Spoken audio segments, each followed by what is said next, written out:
这是我们的专题，结合机械手臂与 MPS 的加工站，并运用镜头来辨别料件的位置并夹取。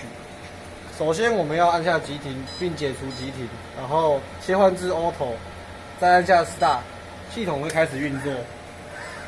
运用镜头来辨别料件为在什么位置，并夹取，并放置加工站，加工站开始加工。机械手臂会再次辨别盖子的位置，并在加工完成之后盖上盖子，并夹取至定点摆放。随后重复这样的动作，直到场地上的料件被全部加工完毕为止。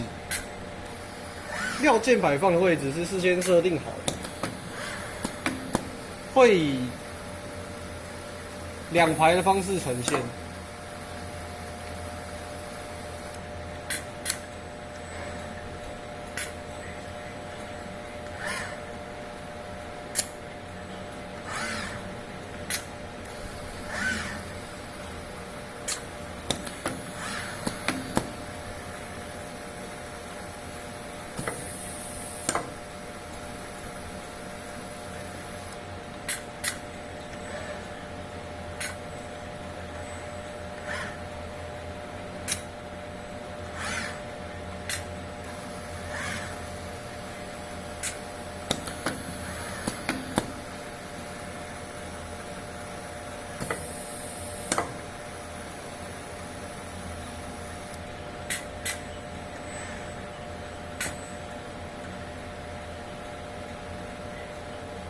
听不到。此时发生的状况是镜头辨别不到料件，这种时候呢，稍微移动一下料，它就会辨别得到。